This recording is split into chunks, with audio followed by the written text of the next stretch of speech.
What is up, Watch fam? Happy Friday, and welcome to this week's episode of Liquor Run. I am Christian from Theo and Harris, and this is my old man, Rolly. And today, we're going to be talking about one of the most heavily debated topics in the watch world, Patina, over a glass of Sambuca. And a little espresso. A couple different ways. Let's do it. All right, before we jump in, Daddy-O, what's on your wrist, real quick? I'm wearing my Patina GMT. I am wearing a vintage Cartier Tank Louis. Both of these watches are very relevant to today's conversation.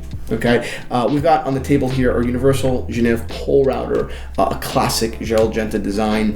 And today we're going to jump into and ultimately give you guys some really good insight from the vintage watch investment perspective on the topic of patina. You know, vintage watches today, right, don't look usually like they did when they were manufactured, right? Mm-hmm. Age has happened. Yes. White turns to bone, cases, sometimes change color. There are 1,000 things.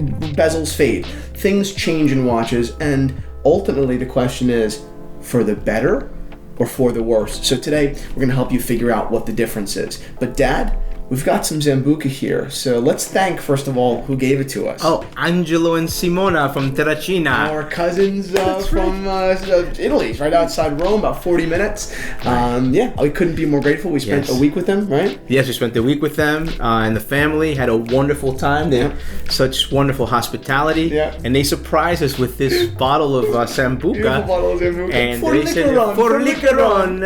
It was so cool. So this is for you, for Liquoron. So naturally, we are on Liquor Run. Okay, so let's talk a little bit about Sambuca. First of all, what is Sambuca? I've been drinking it since I'm a little kid. What is it? Sambuca is an anise-flavored liqueur. Okay. It is so ingrained in the Italian culture. Yep. Actually, it's on the table after every meal, basically. That's right. And as I mentioned, it's anise-flavored. The Greeks do their ouzo, right? It has that licorice anise flavor. The Basques have pacharan, which is very similar. Okay. But this is Sambuca, and it's always on the table. Yeah. After we have our wine and we have a little dessert, we always finish our meals, especially on Sundays, with Sambuca. Yeah, after wine and before real liquor. Exactly. Hang out. Right. So it's like the transition. Exactly. And for me, the taste is. It's not only delicious, but so reminiscent of childhood. And I know so many of you guys out there who are of Italian descent, or if you're of Greek descent, this kind of thing is familiar to you. Right. So, how is it served? How is Sambuca served? It's served a couple of ways. Okay. Number one, you can have it neat. Yep. Okay, so we're gonna have it neat. Yep. You can have it on the rocks. Okay. You can have it with a little water. Okay. You can also have it with coffee. With espresso. In place of sugar. Okay. All right. Oh yes, right. That would make sense. And really, I like the taste of the Sambuca with the coffee better than I like the coffee with the sugar. With sugar. I like regular coffee with sugar naturally, but espresso and sugar to me doesn't really go. Espresso and Sambuca, or if we're gonna go the cheaper route, like Hiram Walker on exactly right, which is also what we're familiar with. One final anecdote. Oh yeah, tell me. I know here in America, especially, when you order a cup of a glass of Sambuca, it's typically given to you with one coffee bean or maybe up to 7 coffee beans. Right. The one that they say is una mosca, a fly. Okay. 7 is symbolic of the 7 hills around Rome, representative of the 7 hills around Rome. That's pretty so it's pretty cool, right? Yeah. But today we're not going to use any coffee beans. Quick anecdote about that. I remember when I wasn't there for this story, but my Uncle Mikey was out at a nice restaurant, I think in downtown Brooklyn one night, and with a lot of people, and trying to class it up a little bit, right? And he orders a Sambuca. You remember the story? Yeah. Orders a Sambuca, gets the Sambuca with the espresso or coffee bean in it, and thought he was so high society that he knew that this was a mistake. Right? So he goes, "Excuse me, there's a bean in my Sambuca over here, like a pompous ass, And the waiter comes over and goes, "Sir, that was intentional. That's what we do here." And he goes, "Oh, okay. I'm sorry." He thought they were catching them more. That's right. I love Uncle Mikey. Bonanima. Okay, so let's pour it. Let's do it. All right. So let's try this. We'll do it neat first. Let's do it neat first. Okay. Yep. So. First impression is the color. Although seemingly clear, it has a slightest yellow to it, right? Mm-hmm. I noticed that before. I don't know if it's because of the room, the lighting. I don't think so. I think it is. I think it's a little. Yeah, it has a little. What do you smell? You know, it has that classic, anise. Actually, this is very tasty. This is very nice. Oh, that's nice. That is really good. That's better than the Romana. It is. I gotta bring this to Cousin Nikki. This is really good. Oh, this is really good. Simone and Angela. It's a little bit more complex. The Romana, which is really what we go to most, it's got a much more of a syrupy, kind of mouth or whatever taste feeling, and it doesn't have that bite as much as this does. This has more polished liqueur flavor. This is more, I would say, more well-rounded. This is dangerous, right? This is very, very good, and I am not even the biggest anise and licorice lover, but this is delicious. It's got a nice little burn. Beautiful burn. Wow, that's delicious. Yeah. Simone and Angela, seriously. Yeah. I this is just nice, the fact that you got us a bottle of Sambuca. This happens to be a very delicious bottle of Sambuca. Thank you very much. I could sit on Jolly Beach and drink a whole bottle of this. Jolly Beach? Jolly Beach. Chin Leonde. All right. That's really good.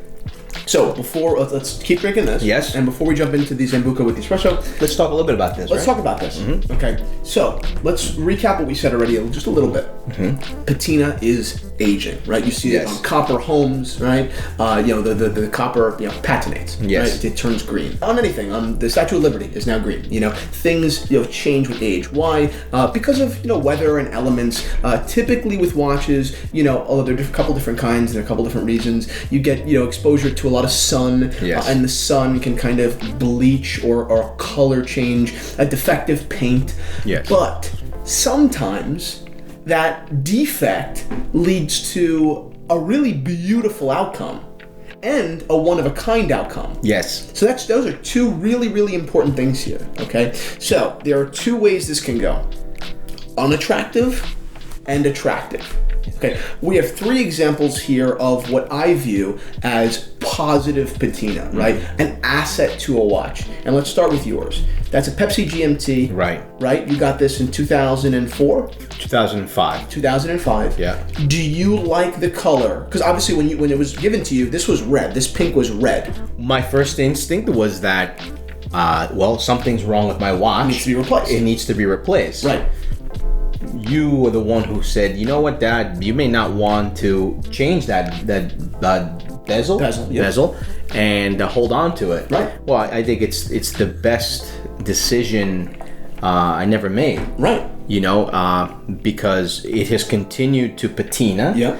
The blue has remained the same, but now we've got a faint pink. And that's just a testament to just something that was different in the mixture of the color. That's it. Right. The way they dyed or colored the aluminum of the blue was different than the way they did the red, and the red has faded out to pink and will probably eventually no longer be. Period. Right. When that watch is in my possession one day, I hope it never comes to me. You know that. It never. It will lose all red. Yeah, it probably will lose all red. It'll probably be just blue on half, and that's it. Right. That's what I suspect. Which is very desirable. One, because it is kind of pretty, and two, because people want what they can't have, and defects are unpredictable things that most often you have to pay a premium for it if you do want to get. Correct. Right? Now, if the paint defect, instead of fading in the red, turned to green, maybe the color combo of the green and blue wouldn't be as attractive. People wouldn't want them. They'd be garbage bezels, and we'd move on. So that's the difference. Right. Okay. If it was an ugly defect, we wouldn't be talking about it. It would be trash and replace it. But because it is attractive, we like it. So the patina in this case has been a positive. 100%. That bezel is worth more than a blue and red appropriate matching insert. Mm-hmm. Right here we have a Cartier Tank Louise, and the case, as you can see, has turned to a bit of a brownish, purplish, bluish hue. Yes. Do you see it? Yes. How it's kind of aged there? Yes. It's very different, if you look at it, than a regular yellow gold. Right. Right? That's because the gold, in its interaction with oxygen, I believe, and maybe a lack of use. Usually this stuff happens when a watch has been kept in a safe. Yes. It has kind of created this coating of color. Mm-hmm. I think it's beautiful. Mm-hmm. This watch will demand a premium over a regular clean gold one. right? One, because it's rarer, and two, because I think it actually does complement the blue cabochon pretty well. Okay. Yeah, right? I agree. So these are two examples of patina aging defect, right, that have had a positive influence. And finally, a Universal Genève pull router, which probably is the best example we have here today. And this watch was just listed in the Theo Harris Watch Shop. It's a solid gold pull router, okay, with a dial that was originally black. How would you even describe that dial now? Well, it's now just a transitional fade. But is there even black at all anymore? No, first of all, it's turned to chocolate. Right. That's the first. True chocolate in the upper right. And then a very light. Yeah, so caramel, dark caramel to a light honey. Isn't that awesome? And that's beautiful. This is a great example of, in my opinion, of patina that's happening right now. Would you find this example a little bit more attractive than a plain black example? Just for aesthetic. Oh, this I love. I think this is a wonderful example. I do as well. Yeah. Okay. Now, moving on from just the aesthetic, the rarity is the second kind of boost there.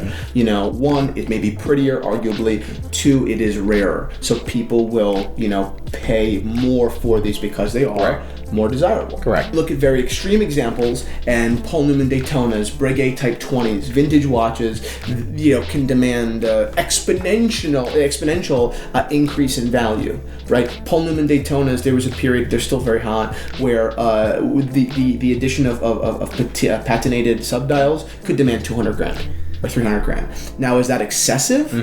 I think so.